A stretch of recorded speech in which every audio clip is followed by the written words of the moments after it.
Hello, welcome back. ഇന്നൊരു day in my life വ്ളോഗാണ് or നമ്മുടെ സമ്മർ വെക്കേഷൻ വ്ളോഗ് സീരീസിന്റെ എപ്പിസോഡ് നമ്പർ 2. കോളേജൊന്നും ഇല്ലാത്ത സമയത്ത് എൻ്റെ ഡേയ്സ് സ്റ്റാർട്ട് ചെയ്യുന്നത് തന്നെ എനിക്ക് വെളിയിൽ കൂടെ നടന്നിട്ടാണ്. അപ്പം ഞാൻ വെളിയിൽ കൂടെ ഒക്കെ നടന്നിട്ട് പിന്നെ അടുക്കളയിൽ വന്ന് വെള്ളമൊക്കെ നിറച്ച് വെച്ചു. എൻ്റെ 2026 ഒരു മെയിൻ ഗോളാണ് നിറയെ വെള്ളം കുടിക്കുന്നത്. കാരണം ഞാൻ വെള്ളം കുടിക്കാറേ ഇല്ല. എന്നിട്ട് തന്നെ ഞാൻ റൂമിൽ വന്നിട്ട് ടു ഡു ലിസ്റ്റ് എഴുതി വെക്കുവാണ്. ഇങ്ങനെ ഈ ലിസ്റ്റൊക്കെ എഴുതി വെക്കുമ്പോൾ തന്നെ ഞാൻ എന്തോ പ്രൊഡക്റ്റീവായിട്ട് വലിയ കാര്യം ചെയ്ത ഫീലാണ് എനിക്ക്. അങ്ങനെ ടു ഡു ലിസ്റ്റൊക്കെ എഴുതി നമ്മൾ ചായ വെക്കാൻ പോയി.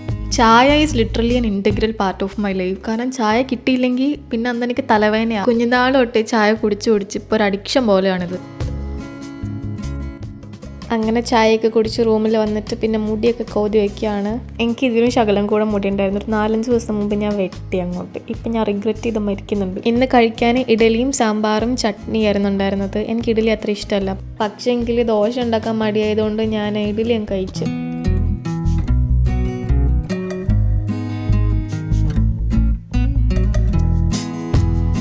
പിന്നെ ആണെങ്കിൽ ഈ വരുന്ന ആഴ്ച എൻ്റെ ബെസ്റ്റ് ഫ്രണ്ടിൻ്റെ ബർത്ത്ഡേയാണ്. അപ്പോൾ ഹാൻഡ് മെയ്ഡ് ഗിഫ്റ്റ് കൊടുക്കാനായിട്ട് ഞാനിങ്ങനെ കുറച്ച് കാര്യങ്ങൾ ഇങ്ങനെ പ്രിൻ്റൊക്കെ എടുത്ത് വെച്ച്, പിന്നെ ജേർണൽ ചെയ്യാനും കുറച്ച് സാധനങ്ങൾ ഇങ്ങനെ പ്രിൻ്റ് എടുപ്പിച്ച് വെച്ചു. വലിയ ക്ലാരിറ്റി ഇല്ല, പക്ഷെ കുഴപ്പമില്ല.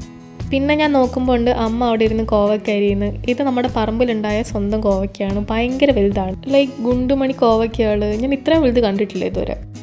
അങ്ങനെ അമ്മ അത് ഫുൾ അരിഞ്ഞാൽ എന്നിട്ട് എന്നോട് ഇങ്ങനെ കറിയാക്കാൻ പറഞ്ഞു. കറിയല്ല, ഈ മെഴുക്കുരട്ടി പോലെ, തോരൻ പോലെ. ഞാനതിങ്ങനെ വഴറ്റിയൊക്കെ കൊടുത്തു. കുറേയൊക്കെ ഞാൻ ചെയ്തിട്ട് ബാക്കി അമ്മേൻ്റെ കയ്യിൽ കൊടുത്തു. എനിക്ക് ഇങ്ങനെ വെക്കുന്ന ഇഷ്ടമല്ല. ലൈക്ക് നീളത്തിൽ എനിക്ക് വട്ടത്തിലരിഞ്ഞിട്ട് വറുത്ത് കഴിക്കും. വറുത്തതിന് ഭയങ്കര ടേസ്റ്റാണ്. അങ്ങനെ കുക്കിങ്ങും ബാക്കി കാര്യങ്ങളും കഴിക്കലും എല്ലാം കഴിഞ്ഞ് കഴിഞ്ഞപ്പോൾ ഞാൻ വിചാരിച്ചു ജേർണൽ ചെയ്യാൻ വേണ്ടി ഇരിക്കാമെന്ന്. ഇങ്ങനെ ജങ്ക് ജേർണലും കാര്യങ്ങളൊക്കെ ചെയ്യുമ്പോഴുള്ള ബെസ്റ്റ് പാർട്ട് എന്താണെന്നറിയോ? നമ്മളിങ്ങനെ പുതിയ പേജൊക്കെ ചെയ്യാൻ വേണ്ടി പോകുമ്പോൾ നമ്മൾ പഴയ ചെയ്ത പേജൊക്കെ ഇങ്ങനെ കാണുമ്പോൾ ഇതൊക്കെ ഞാൻ തന്നെ ചെയ്തതാണോ അങ്ങനെ ഒരു സാധനം കിട്ടും. അത് ഭയങ്കര അടിപൊളിയാണ്, ട്രസ്റ്റ് മീ. ഓക്കെ, അപ്പോൾ ഇനി നമുക്ക് ആക്ച്വൽ ജേർണലിങ്ങിലേക്ക് കടക്കാം. ഞാൻ ഈ ഒരു സാധനം പ്രിൻ്റ് എടുത്തിട്ടുണ്ടായിരുന്നു. ആദ്യം തന്നെ പറയട്ടെ, ഇത് ഭയങ്കര ക്രിയേറ്റീവായിട്ട് ചെയ്യുന്ന പേജൊന്നുമല്ല. എനിക്കാണെങ്കിൽ ഈ കയ്യിലിരിക്കുന്ന പേപ്പറിൻ്റെ ഡിസൈൻ പിൻട്രസ്റ്റിൽ കണ്ടപ്പോൾ തന്നെ ഭയങ്കര ഇഷ്ടപ്പെട്ടു. അപ്പം ഞാൻ ഫ്രണ്ടിൻ്റെ ബർത്ത്ഡേക്ക് ആ പ്രിൻ്റ് എടുക്കുന്നതിൻ്റെ കൂട്ടത്തിൽ ഇതും കൂടെ അങ്ങ് പ്രിൻ്റ് ചെയ്തെടുത്ത്. അങ്ങനെ എടുത്ത് സ്ഥിതിക്ക് എന്തായാലും അത് വെച്ചൊരു ജേർണൽ പേജ് ചെയ്യാമെന്ന് വിചാരിച്ചു. അപ്പം ഞാൻ ആദ്യമേ യൂഷ്വലി ഞാൻ ജങ്ക് ജേർണലൊക്കെ ചെയ്യുന്ന ജേർണലാണ് എടുത്തത്. പിന്നെ എനിക്ക് തോന്നി അതിൽ ചെയ്യണ്ട, എൻ്റെ കയ്യിൽ വേറൊരു നോട്ട്ബുക്ക് ഉണ്ട്. അങ്ങനെ നോട്ട്ബുക്കിൽ ചെയ്യാമെന്ന് വിചാരിച്ചിട്ട് അതിലിങ്ങനെ ചെയ്യുവാണ്.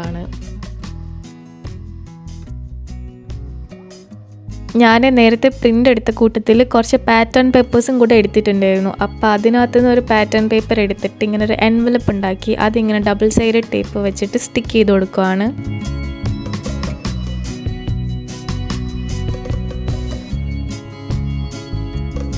പിന്നെ ഞാൻ കമ്മ്യൂണിറ്റി ടാബിൽ പോസ്റ്റ് ഇട്ട സമയത്ത് അതിൻ്റെ അടിയിലൊരു കുട്ടി വന്നിട്ട് എന്നോട് ചോദിക്കുക, ആ കുട്ടിക്ക് ചാനൽ തുടങ്ങാൻ ഭയങ്കര ആഗ്രഹമുണ്ട്, പക്ഷേ എങ്കിൽ ഫ്രണ്ട്സ് എന്ത് വിചാരിക്കും, ആൾക്കാർ എന്ത് വിചാരിക്കും എന്ന് പറഞ്ഞിട്ട് start ചെയ്യാത്തതാണ്.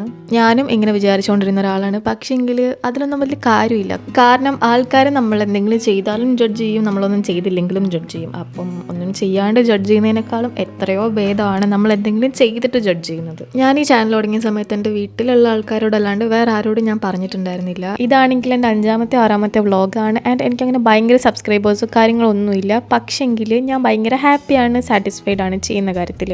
And at the end of the day നമുക്ക് അതല്ലേ വേണ്ടതും. അപ്പോൾ ഇതൊക്കെ തന്നെയാണ് എനിക്ക് പറയാനുള്ളത്. നിങ്ങൾക്ക് യൂട്യൂബ് ചാനൽ തുടങ്ങണം എന്നാണെങ്കിൽ നിങ്ങൾ തുടങ്ങണം. നിങ്ങളങ്ങനെ വെയിറ്റ് ചെയ്തിരിക്കേണ്ട ആവശ്യമൊന്നുമില്ല. അങ്ങനെ കമ്മിങ് ബാക്ക് ടു നമ്മൾ ചെയ്തുകൊണ്ടിരുന്ന ജേർണൽ പേജ്, ആ എൻവലപ്പ് ഞാൻ റൈറ്റ് സൈഡിൽ ഒട്ടിച്ചു ആൻഡ് മറ്റേ പേപ്പർ ഞാൻ ലെഫ്റ്റ് സൈഡിൽ ഒട്ടിച്ചു. ദെൻ കയ്യിലുണ്ടായിരുന്ന കുറച്ച് സ്റ്റിക്കേഴ്സൊക്കെ വെച്ചിട്ട് അങ്ങനെ ഒട്ടിച്ചു കൊടുത്തു. പിന്നെ ഞാൻ ആദ്യമേ തന്നെ പറഞ്ഞിട്ടുണ്ടായിരുന്നു ഇത് ഭയങ്കര ക്രിയേറ്റീവായിട്ടുള്ള പേജൊന്നും അല്ലാന്ന്. ക്രിയേറ്റീവായിട്ട് ഞാൻ ആകെ ചെയ്തത് ആ എൻവലപ്പ് ഉണ്ടാക്കി എന്നുള്ളതാണ്. ബാക്കിയെല്ലാം കട്ടൗട്ടാണ്. പിന്നെ ആ ജേർണൽ ചെയ്ത് കഴിഞ്ഞപ്പോൾ വൈകുന്നേരം ആയിട്ടുണ്ടായിരുന്നു. അപ്പം ഞാനൊന്ന് ബെഡ്ഷീറ്റൊക്കെ മാറ്റി കട്ടിലൊക്കെ ഒന്ന് തിരിച്ചിട്ടിട്ടുണ്ടായിരുന്നു. റൂമിലേക്ക് നല്ലപോലെ ലൈറ്റ് അടിക്കുന്നുണ്ടായിരുന്നു. എനിക്ക് ഭയങ്കര ഇഷ്ടമാണ് വൈകുന്നേരം ഇത് കാണാനായിട്ട്. പിന്നെ കുറച്ച് നേരം കഴിഞ്ഞപ്പോൾ ഞാൻ എൻ്റെ ഫ്രണ്ടിനെ വിളിച്ചിട്ട് സൺസെറ്റ് കാണാൻ വേണ്ടി പോയി. ഇതെൻ്റെ വീട്ടിൻ്റെ അടുത്തുള്ള സ്ഥലമാണ്. നമ്മളിതിന് ബീച്ച് എന്ന് പറയും, പക്ഷേ ആക്ച്വലി ഇതൊരു വോക്ക് ആണ്. ഇവിടെ അങ്ങനെ പ്രത്യേകിച്ചൊന്നുമില്ല. നല്ല സൺസെറ്റ് കാണാൻ പറ്റും, നല്ല ക്ലൗഡ്സ് ഒക്കെ ഉള്ളപ്പം. പിന്നെ ഇതിൻ്റെ തൊട്ടപ്പുറത്തൊരു പാർക്കുണ്ട്. അവിടെ ഇതേപോലെ തന്നെ കായലാണ് വ്യൂ ആയിട്ട് വരുന്നത്. ആൻഡ് തൊട്ടപ്പുറത്ത് പാർക്ക്, ലൈക്ക് പിള്ളേർക്ക് കളിക്കാനുള്ള സംഭവമൊക്കെ. അങ്ങനെ അവിടെയും പോയി കുറേ നേരം ടൈം സ്പെൻഡ് ചെയ്തിട്ട് പിന്നെ ഈ വോക്ക് വേയിൽ കൂടെ തന്നെ വീട്ടിലേക്ക് വന്നു. അപ്പം അത്രേ ഉള്ളൂ ഇന്നത്തെ നമ്മുടെ ഈ വ്ളോഗ്. ആൻഡ് ഈ വ്ളോഗ് എല്ലാവർക്കും ഇഷ്ടമായിട്ടുണ്ടെങ്കിൽ സബ്സ്ക്രൈബ് ചെയ്യുക. ഓക്കെ.